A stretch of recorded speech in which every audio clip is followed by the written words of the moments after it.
Itu cerita tentang Mardinoto di awal. Jadi komitmen beliau berdua antara Marioto dan Didi ini sudah terbangun sedari awal, sejak ada rencana perhelatan pilkada. Maka kemudian tentu PDI juga barangkali dalam proses-prosesnya itu mencoba memisahkan supaya Marioto ini mau dipasangkan dengan yang lain, katakanlah Pak Kartosono atau bahkan ketua DPC juga khusus mendaftar. Tapi ternyata beliau berdua, Marioto dan Didi ini tidak mau.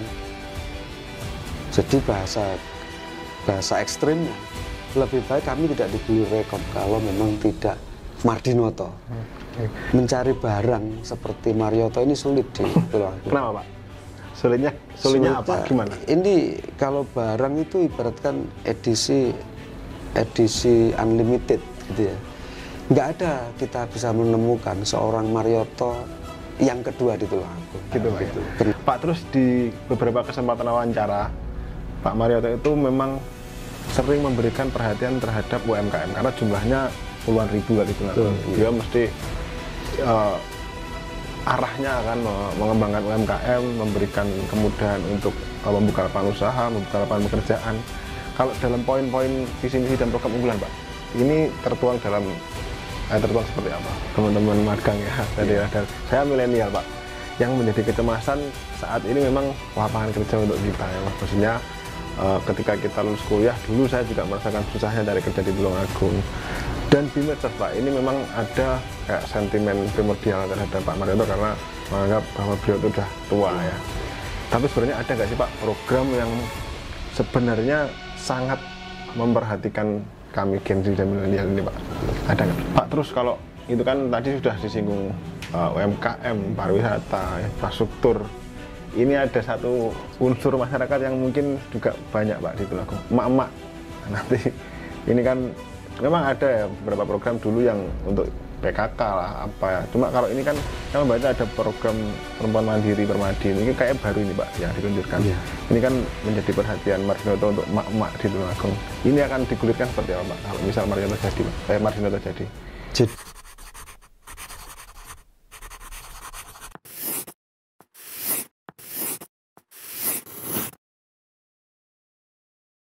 Halo Sobat Ratu, selamat siang, pagi, atau malam waktu kalian semua. Kembali lagi di YouTube Radar Tulungagung TV di podcast Ngobrol Piting. Kali ini kita akan membahas salah satu calon yang akan bertanding di Pilkada Tulungagung. Tentu kita juga menghadirkan salah satu bintang tamu. Bintang tamunya adalah liaison officer, kalau bahasanya LO, dari salah satu tim, yaitu pasangan Marioto Birowo Didi Girinoto Yekti, paslon nomor 3. Beliau adalah Pak Wiwi Triasmoro. Yes, Pak Wiwi, Assalamualaikum warahmatullahi wabarakatuh. Salam sejahtera untuk kita semua. Pak Wiwi ini kalau di DPC adalah Wakabit Ideologi dan Kaderisasi. Betul. Kalau di Mardinoto sebagai LO-nya Mardinoto. Pak, ini di podcast ini kita ingin memberikan gambaran kepada masyarakat, utamanya garis besarnya adalah kenapa kita harus memilih Mardinoto, gitu ya Pak. Nanti ada beberapa pertanyaan, tapi yang ingin saya tanyakan pertama kali Pak Wiwi, ini juga flashback ke belakang karena PDIP juga merekom Mardinoto. Cuma saya ingin Pak Wiwi memberikan gambaran sebenarnya sosok Marioto Birowo dulu. Kalau dari pandangan Pak Wiwi dan DPC PDI Perjuangan, sosok yang seperti apa? Terima kasih. Jadi kami akan memberikan satu referensi gambaran kenapa PDI memberikan rekom kepada Mardinoto atau Marioto Didi Girinoto Yekti. Itu sebetulnya karena Pak Marioto ini kan pada periode 2018-2023 itu kan juga calon yang direkom oleh PDI. Maka keberlanjutannya kemudian adalah memberi rekom kembali. Terus kenapa kok tidak dengan pasangan yang ada kemarin, katakanlah Pak Gatot gitu ya, Pak GS itu ada proses-proses pendekatan politik yang mungkin juga menjadi pertimbangan bagi DPP karena satu-satunya paslon ketika ada rencana hilatan pilkada ini, Marioto Didik Girnoto Yekti ini sudah membranding diri. Paling siap lah. Paling siap. Jadi kenapa tidak dengan pasangan yang ada pada saat itu incumbent ya? Karena Marioto dan Didik ini membangun chemistry di awal sehingga mereka bersepakat telah mendeklarkan diri sebagai satu pasangan, yaitu Mardinoto. Maka itu didaftarkan di PDI pun juga sudah dalam bentuk seperti itu, Mardinoto. Sedangkan yang wabubnya juga mendaftar di PDI. Nah, itu cerita tentang Mardinoto di awal. Jadi komitmen beliau berdua antara Marioto dan Didik ini sudah terbangun sedari awal, sejak ada rencana perhelatan pilkada. Maka kemudian tentu PDI juga barangkali dalam proses-prosesnya itu mencoba memisahkan supaya Marioto ini mau dipasangkan dengan yang lain, katakanlah Pak Gatot atau bahkan ketua DPC juga Bu Susi mendaftar. Tapi ternyata beliau berdua, Marioto dan Didik ini tidak mau. Jadi bahasa ekstrimnya, lebih baik kami tidak dibeli rekom kalau memang tidak Mardinoto. Berarti sebenarnya pasangan ini juga diuji ya, oleh DPC. Sudah sangat diuji. Mereka lolos rasanya begitu. Diuji bukan hanya di tingkatan DPC, tapi DPD juga mencoba memecah beliau. Di DPP saat itu juga terjadi hal semacam itu ketika fit and proper. Tapi beliau berdua ini sudah mendeklarkan diri memang tidak mau dipisahkan. Artinya sebetulnya pasangan Mardinoto ini chemistry-nya sudah betul-betul dari awal jadi. Chemistry, kesepahaman, kecocokan dan lain sebagainya. Terus Mardinoto ini adalah menurut kami setelah direkom ini tuh, setelah kami pelajari segala macam, ini pasangan yang ideal. Kenapa pasangan yang ideal? Ini adalah pasangan tua muda, yang artinya ini adalah satu bentuk pasangan yang mencoba untuk mempersiapkan diri regenerasi di tongkat estafet kepemimpinan. Pak Marioto kan sudah 2 kali menjadi bupati, jika nanti berhasil menang. Maka kemudian berdasarkan undang-undang Marioto tidak bisa lagi menjadi calon. Selesai ya Pak? Selesai. Maka Pak Marioto mempersiapkan regenerasi kepemimpinan berikutnya kepada Mas Didik. Nah, artinya kalau dilihat Mardinoto ini dari aspek idealnya memang betul-betul pasangan yang sudah mempersiapkan diri untuk pergantian tongkat estafet kepemimpinan di era yang akan datang. Nah, terus Didik Girnoto Yekti itu juga satu tokoh yang katakanlah satu-satunya yang ada dari representasi desa. Sementara Indonesia di era kepemimpinan Jokowi ini kan jargonnya membangun dari Indonesia desa. dari pinggiran dari desa. Nah ini nanti ketika pasangan ini menang, barangkali itu juga pangejawantahan pembangunan Tulungagung yang dimulai dari pinggiran atau dari desa. Nah, kelebihan dari pasangan ini ternyata setelah dipelajari yaitu pasangan yang sangat ideal tua muda, pasangan yang mempersiapkan diri adalah untuk proses regenerasi kepemimpinan, dan kalau boleh kami ceritakan, mencari barang seperti Marioto ini sulit di Tulungagung. Kenapa Pak? Sulitnya apa? Gimana? Ini kalau barang itu ibaratkan edisi unlimited gitu ya. Nggak ada kita bisa menemukan seorang Marioto yang kedua di Tulungagung. Kenapa? Pak Marioto ini merintis karier di ASN itu sampai kepada puncak karier di ASN. Itu adalah sekda. Jabatan tertinggi ASN di kabupaten kota itu adalah sekda. Itu sudah puncak karier tertinggi. Nah itu sudah beliau lalui sampai di usia 60. Maka kemudian di usia 61 sampai 65 beliau menjadi wakil bupati Tulungagung. Kita nggak temukan barang sekda di Tulungagung yang bisa menjadi wabub. Nggak ada duanya gitu.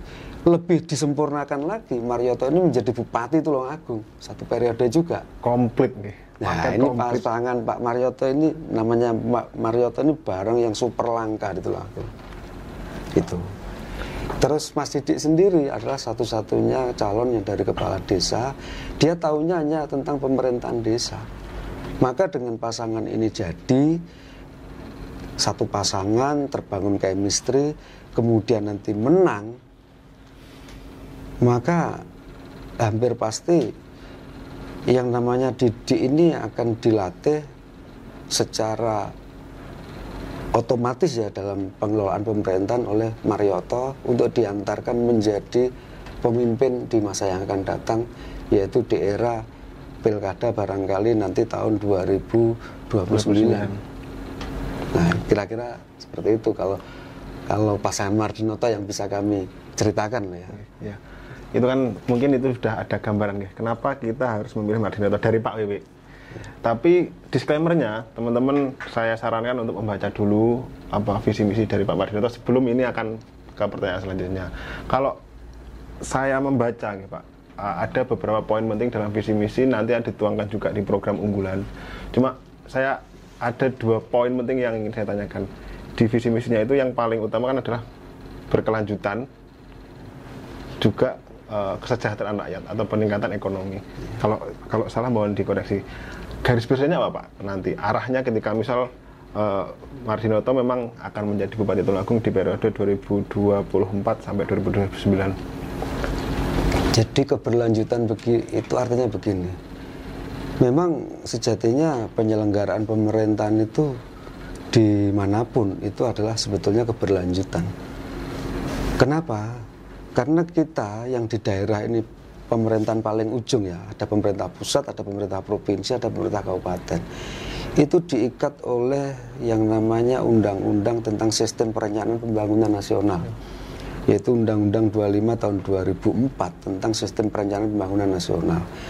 Lebih-lebih terakhir baru saja ditetapkan RPJPD, Rencana Pembangunan Jangka Pendek Daerah 2025-2029 Kabupaten Tulungagung, dan RPJPD 2025-2029 Provinsi Jawa Timur. Ya. Artinya siapapun nanti calon bupati yang jadi dari proses pilkada itu, program-programnya harus terintegrasi nyambung dengan RPJP yang sudah ditetapkan. Nah, Mardinoto itu adalah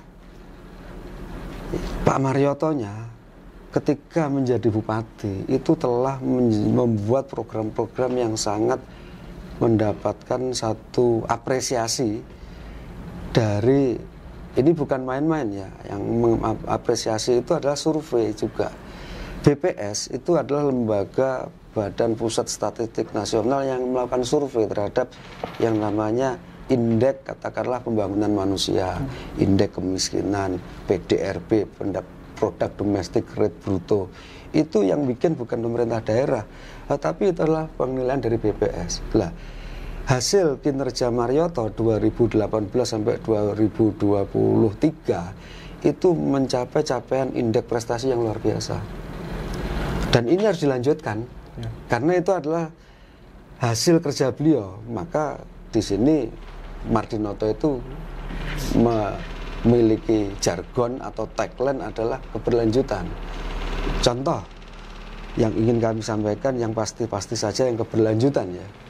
Jadi tidak ada cerita di kabupaten sekitar kita, bahkan nasional saya belum pernah melihat yang pendidikan SD SMP itu gratis. TK, SD, SMP itu gratis. Penduduk Tulungagung mau sekolah itu hanya orangnya saja. Mulai dari kaos kaki, sepatu, tas, seragam, baju seragam olahraga, baju adat yang katakanlah batik itu semua dicukupi oleh pemerintah daerah.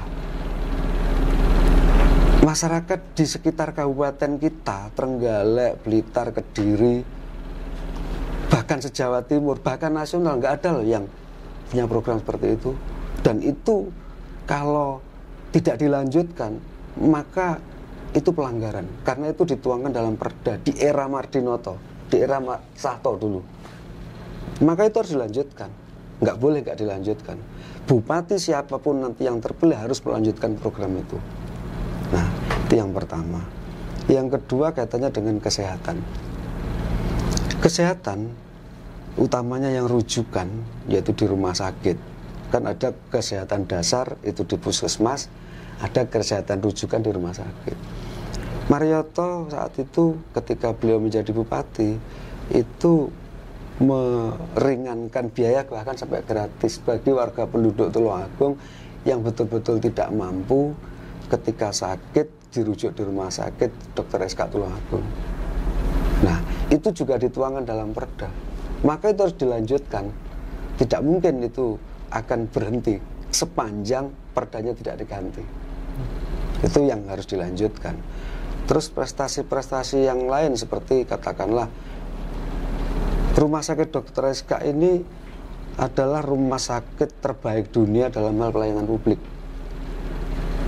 Ini satu anugerah yang kebanggaan Tulungagung ya, yang bisa dilihat oleh seluruh bangsa Indonesia bahwa Rumah Sakit Dr. SK itu adalah rumah sakit terbaik dalam hal layanan publik.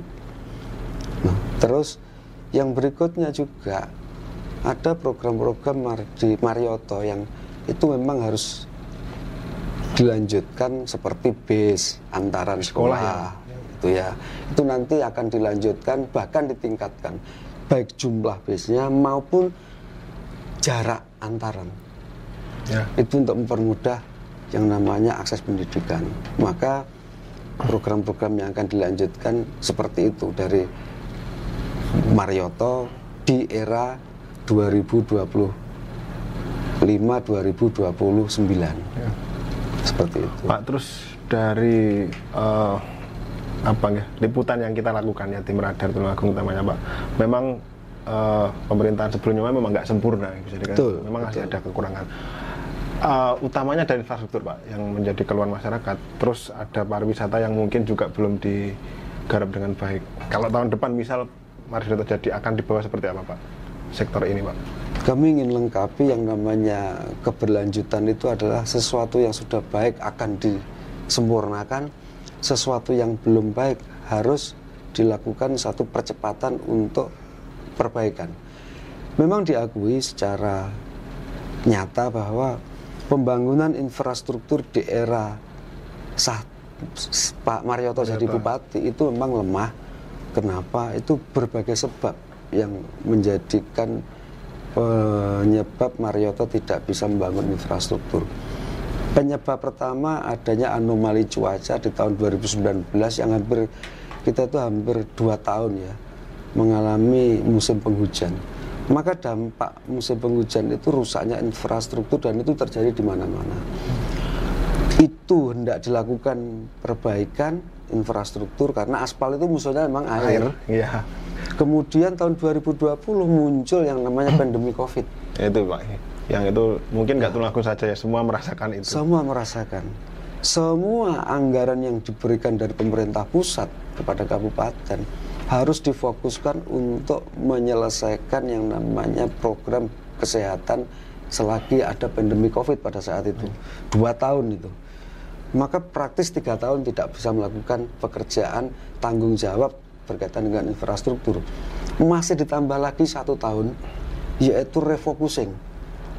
Pemberi dana dari pemerintah pusat itu kan pemerintah kabupaten itu adalah pemerintahan yang dananya itu prosentase terbesarnya adalah dari pemberian pusat.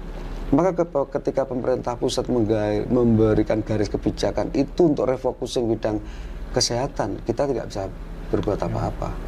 Nah, kemudian ketika nanti jadi, harapannya tentu adalah pembangunan infrastruktur ini harus betul-betul menjadi program yang diutamakan. Maka di dalam visi misi Marioto itu ada percepatan pembangunan lingkar wilis, ada percepatan pembangunan sirip-sirip CLS. Ya. Di samping di kecamatan-kecamatan yang jalan penghubungnya juga mengalami kerusakan, itu harus segera dilakukan percepatan. Itu artinya sesuatu yang belum dikerjakan atau tidak sempurna, tidak baiklah ya, di era sebelumnya ini harus dilakukan percepatan. Begitu jadi maka langsung running 2025 untuk infrastruktur yang harus didahulukan. Itu programnya ya, kalau misal jadi mungkin dalan sing rusak-rusak arep didandani Mbah Towo ya, gitu Pak gitu. ya. Pak, terus di beberapa kesempatan wawancara Pak Marioto itu memang sering memberikan perhatian terhadap UMKM karena jumlahnya puluhan ribu kali itu. Beliau mesti arahnya akan mengembangkan UMKM, memberikan kemudahan untuk membuka lapangan usaha, membuka lapangan pekerjaan. Kalau dalam poin-poin visi misi dan program unggulan Pak, ini tertuang seperti apa? Jadi untuk UMKM secara eksplisit tertulis itu di misi kedua bahwa peningkatan pembinaan UMKM. Terus kira-kira realnya kayak apa? Ya, itu ya Pak yang realnya bahwa UMKM itu adalah ekonomi kerakyatan. UMKM itu ada yang usaha makanan, biasanya UMKM itu. Jadi mereka yang punya usaha-usaha makanan itu kan selama pemerintahan Marioto itu kan sudah dilakukan pembinaan yang pos anggarannya itu di Dinas Koperasi. Ya, itu yang khusus untuk makanan. Nah, maka ke depan keberpihakan Marioto terhadap ekonomi kerakyatan yang inklusif itu adalah keberpihakan Marioto terhadap segala aspek perbedaan. Kan ada yang masyarakat itu usahanya ada yang katakanlah segala macam makanan, tetapi juga ada loh masyarakat yang tidak memiliki usaha untuk produksi, dia hanya bisanya jasa bahu. Ya, kami ekspos dulu kaitannya dengan UMKM. Maka kemudian ketika Marioto jadi di misi kedua itu disebutkan akan meningkatkan yang namanya program pendampingan, pelatihan pendampingan kepada UMKM agar itu dibina secara lebih baik. Nah, pembinaan ini tentu bukan hanya berkaitan dengan kemampuan mereka berproduksi, barangkali legalitas usahanya harus dipastikan.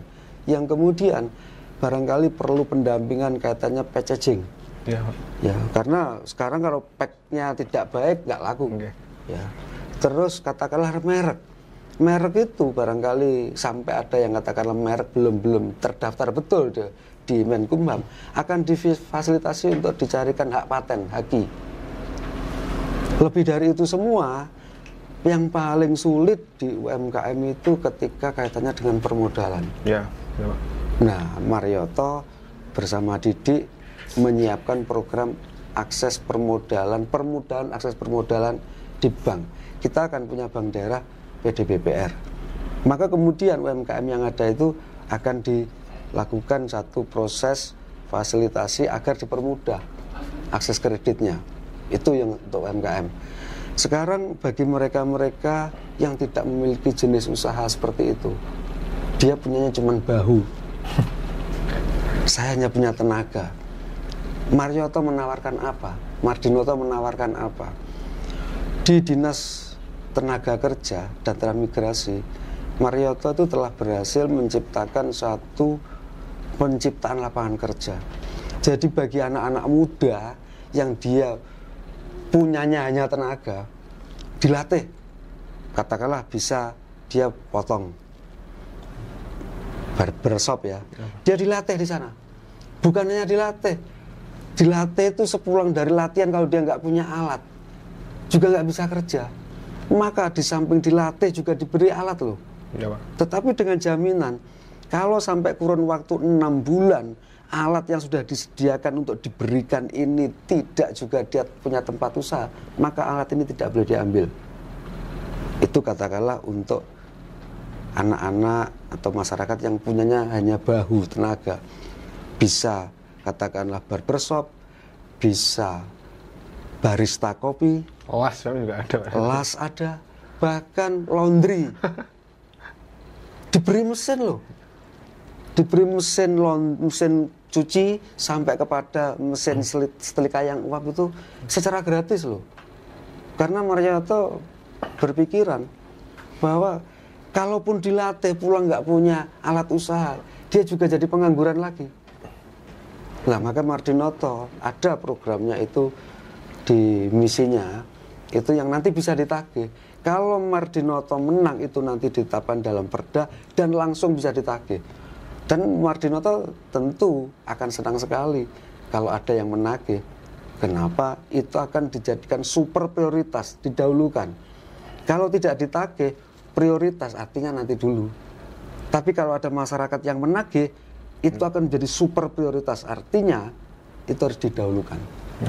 Pak, di sini ada banyak agensi teman-teman magang ya dari saya milenial, Pak, yang menjadi kecemasan saat ini memang lapangan kerja untuk kita ya, Pak. Maksudnya ketika kita lulus kuliah dulu saya juga merasakan susahnya cari kerja di Tulungagung. Dan di medsos, Pak, ini memang ada kayak sentimen primordial terhadap Pak Marioto karena menganggap bahwa beliau itu sudah tua ya. Tapi sebenarnya ada nggak sih, Pak, program yang sebenarnya sangat memperhatikan kami Gen Z dan milenial ini, Pak? Ada nggak, Pak, kalau dari kami bisa tunjukkan ya keberpihakan justru dari Pak Marioto yang usianya sudah 71 tahun. Beliau juga punya putra, beliau juga punya cucu. Justru beliau mempersiapkan itu semua. Jadi Pak Marioto pengen memimpin itu bukan semata-mata ambisi politik jabatan, bukan. Tetapi Marioto pengen mencurahkan apa yang beliau miliki, kemampuan yang beliau miliki untuk membangun Tulungagung.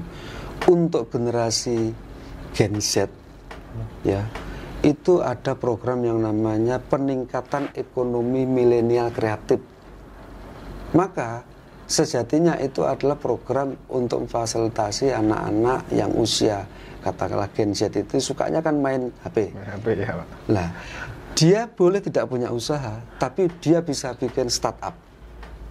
Nah, startup itu untuk siapa? Katakanlah untuk keluarganya.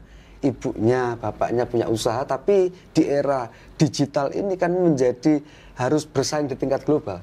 Di tingkat, katakanlah, yang namanya zaman HP macam ini ya. Nah, anak-anak muda disiapkan itu. Artinya itu bukan hanya semacam terus apakah ekonomi peningkatan ekonomi milenial kreatif itu apa hanya untuk itu? Tidak. Banyak sekali, sepanjang itu betul-betul nanti punya aspek kelayakan. Dan pelatihannya nanti di mana? Kalau memang ada potensi itu akan dilatih di Disput Parpora. Karena di sanalah ada program ekonomi kreatif. Terus untuk yang pemuda milenial. Nah, pemuda milenial program Mardinoto itu ada pemuda pelopor pembangunan. Maka silahkan anak-anak muda generasi milenial yang Anda katakanlah merasa berkeinginan untuk mengabdikan diri dalam proses pembangunan di Tulungagung, maka wadahnya kan sudah ada sebetulnya, yaitu Karang Taruna. Tetapi hingga hari ini Karang Taruna itu mati enggan, hidup pun segan. Ya, Pak. Ada itu Karang Taruna di desa itu mati enggan, hidup segan. Ke depan di era Mardinoto jadi nanti, maka Karang Taruna akan dihidupkan, akan diberikan pos anggaran. Bagaimana Karang Taruna ini bisa melihat untuk paling tidak dia berkiprah di desa, menjadi pelopor pembangunan dan nanti diadu. 271 desa Karang Taruna itu nanti akan diadu, diambil terbaik 5 setiap tahunnya yang akan diberikan hadiah, termasuk support insentif bagaimana dia bisa berperan di dalam proses pembangunan. Itu tawaran program dalam visi misi Mardinoto. Seperti itu, Mas. Jadi bagi anak-anak muda, generasi milenial, generasi Gen Z, jangan khawatir, walaupun Mardinoto ini usianya Marioto 71 tahun, yang seakan-akan gambarannya apa ya punya kepedulian terhadap anak muda. Nyatanya di visi misinya betul-betul visible. Visible itu bisa dilihat. Dilihat itu apakah visi calon bupati lain tidak bisa dilihat? Bisa dilihat. Tetapi kalau tidak nyambung dengan RPJPD 2025-2029 Kabupaten Tulungagung, RPJPD Provinsi 2025-2009 Jawa Timur, Tentu di sana nggak ada nomenklaturnya. Kalau nggak ada nomenklaturnya, nggak akan ada fasilitas anggarannya. Anggarannya nggak ada. Berarti sebenarnya Mardinoto itu cocok buat cah nganggur-nganggur. Nah, Nek dipilih cah. lebih-lebih juga mempersiapkan diri adanya tol masuk, adanya CLS. Tulungagung ini harus siap betul akan menjadi daerah global dengan adanya tol, dengan adanya CLS. Maka kemudian yang akan dieksplor, yang akan dijual nanti adalah industri wisata juga di Tulungagung. Karena tidak semua kabupaten itu punya pantai yang indah seperti Tulungagung. Itu nanti akan destinasi wisata itu akan dibangun dan akan dijual agar banyak pengunjung. Ya. Pak, terus kalau itu kan tadi sudah disinggung UMKM, pariwisata, infrastruktur. Ini ada satu unsur masyarakat yang mungkin juga banyak Pak di Tulungagung, emak-emak. Nanti ini kan memang ada ya beberapa program dulu yang untuk PKK lah apa ya. Cuma kalau ini kan saya membaca ada program perempuan mandiri Permadi. Ini kayak baru ini Pak yang diluncurkan. Yeah. Ini kan menjadi perhatian Mardinoto untuk emak-emak di Tulungagung. Ini akan digulirkan seperti apa Pak kalau misal Mardinoto jadi Pak? Mardinoto jadi. Jadi ini sebetulnya juga linear dengan program yang di UMKM ya. Emak-emak itu biasanya sukanya kan bikin yang namanya buat kue. Ekraf ya kayak ekraf. Betul semacam itu. Jadi itu nanti emak-emak di dalam program Permadi perempuan mandiri. Jadi perempuan itu sering distigmakan sampai muncul yang namanya apa ya, yang namanya gender. Kadang-kadang itu perempuan dianggap sebagai pawonai lah. Maka kemudian di era Mardinoto ada program Permadi nanti diharapkan ibu-ibu itu betul-betul bisa mandiri. Boleh dia dianggap sebagai kawula wingking. Ya, tetapi di era ke depan emak-emak ini harus diberikan satu porsi perhatian oleh pemerintah daerah yang diwadahi dalam program Permadi itu. Perempuan mandiri, dia harus betul-betul siap ketika suatu saat resiko itu memang harus datang. Katakanlah ditinggal meninggal suami atau tiba-tiba terjadi kasus perceraian. Maka tidak boleh keluarga yang ada kasus-kasus semacam itu terus akhirnya menjadi keluarga yang menjadi korban. Nah, Pak, kita lanjut lagi Pak. Tadi kan kita udah ngobrol banyak tentang membedah visi misi ya, membedah program. Terus programnya udah. Ini kan kita harus melangkah ke bagaimana sih cara memenangkannya Pak Mardinoto. Kalau dari Pak Wiwik sebagai LO, menakar kekuatan Mardinoto di Pilkada ini sebenarnya seperti apa Pak? Dan hari ini ngapain sih timnya Pak Mardinoto ini Pak? Jadi Pilkada itu pemilu orang, bukan pemilu partai. Tetapi orang itu bisa menjadi calon, syaratnya ada dua.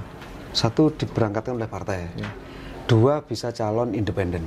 Nah, karena Mardinoto itu diberangkatkan oleh partai, maka kemudian dibangunlah satu kekuatan dari basis partai dulu. Maka kemudian partai-partai pengusung itu mengkonsolidir diri. Dan kami tunjukkan Mardinoto ini peraunya besar. Kenapa peraunya besar? Mardinoto diberangkatkan oleh PDI Perjuangan, Nasdem, PAN, Hanura. Itu suara sah di pemilu 2024 Februari kemarin itu 296.000 sekian. Dan ada partai non-parlemen yang juga ikut mengusung, yaitu Partai Gelora dan PSI. Itu kalau dikumulatifkan, total suara sah itu ada sekitar 300.000. 300.000 kalau. Maka sejatinya kalau kekuatan partai itu langsung bisa dikembalikan, otomatis sudah menang. Di atas kertas gitu. Di atas kertas begitu. Maka tugas pertama yang harus dilakukan adalah konsolidasi partai. Tetapi tentu calon itu juga membangun kekuatan dirinya melalui relawan. Nah, relawannya paslon berjalan, partainya berjalan, nanti pada satu fase tertentu akan ada sinergitas antara kekuatan relawan dan kekuatan partai untuk bersinergi menjadi satu alat indikator ukur. Katakanlah 10 hari sebelum pemilu akan diukur betul nanti bagaimana kira-kira kekuatan konsolidasi antara partai pengusung dengan relawan. apakah sudah mencerminkan satu indikator kemenangan. Nah, dengan 4 pasangan calon yang ada, kira-kira nanti untuk menang itu akan berapa yang harus diraih. Beda dengan hit to hit, kalau ada 2 calon syaratnya kan 50/1. Tetapi kalau 4 calon itu bisa 30% saja udah menang. Yang penting paling atas. Yang penting paling atas. Nah, itu hari ini konsolidasi partai sudah berjalan. Ya, Pak. Relawannya sudah jalan. Maka satu saat akan muncul satu fase yang namanya sinergitas. Nah, diukur nanti kekuatan pengukurnya saat rapat umum. Rapat umum itu adalah kampanye. Kebetulan Mardinoto itu diberikan dalam lotre tanggal 26 Oktober nanti. Itu sudah akan terukur sebagaimana kekuatan antara kekuatan partai dan kekuatan relawan itu berakumulasi sinergi. Tanggal 26 berarti, insya Allah di GOR. Berarti tanggal 26 itu juga akan melihat nih sebenarnya kekuatan Mardinoto seperti bisa dilihat di situ nih, Pak. Ya. Tapi di tanggal 25 itu ada debat, Pak, nanti. Ya. Apa sudah dipersiapkan juga? Hari-hari ini kita tim Mardinoto mempersiapkan kira-kira debatnya itu kayak apa. Biasanya secara umum debat itu kan ada 3 session. Session pertama adalah session penyampaian visi misi. Maka session kedua itu adalah panelis bertanya, katakanlah dari akademisi, dari dosen itu bertanya. Session ketiga debat antar calon. Biasanya begitu. Maka hari-hari ini dipersiapkan itu. Lagi mempersiapkan itu supaya nanti dalam proses di tanggal 25 betul-betul siap Mardinoto itu menunjukkan kepada publik bahwa beliau itu memang layak dan memang harus menjadi pemenang di 27 November. Kira-kira seperti itu. Pak, ini mungkin waktunya juga terbatas. Saya mau tanya sebenarnya harapan Pak Wiwi dengan Mardinoto di 2024 di November tanggal 27 nanti seperti apa, Pak? Karena sayangannya juga ingin menang semua. Betul. Cuma harapan jenengan atau mungkin kata-kata untuk masyarakat Tulungagung yang mungkin belum memilih Mardinoto atau yang masih bingung mencari pilihan agar bisa merapat ke jenengan dan ke Pak Marioto Birowo, Pak Didik, seperti apa, Pak? Jadi pesan kepada masyarakat yang ingin kami sampaikan begini, jangan asal pilih pemimpin. Kalau panjenengan masyarakat Tulungagung memilih pemimpin itu asal, maka menyesalnya itu panjang 5 tahun. Maka Mardinoto sejatinya adalah paslon yang paling siap karena sudah terbukti, teruji di kepemimpinan 2018-2023 Marioto mampu menjalankan roda pemerintahan dengan baik dan sekarang mempersiapkan proses regenerasi. Nah, menggandeng calon Didik Girnoto Yekti yang itu representasi dari pemerintahan desa untuk diantarkan setelah 2029 nanti Pak Marioto tidak bisa melanjutkan, regenerasinya sudah disiapkan. Maka warga masyarakat Tulungagung hendaknya berhati-hati ketika memilih pemimpin. Pilihlah dalam waktu 5 menit Anda di TPS.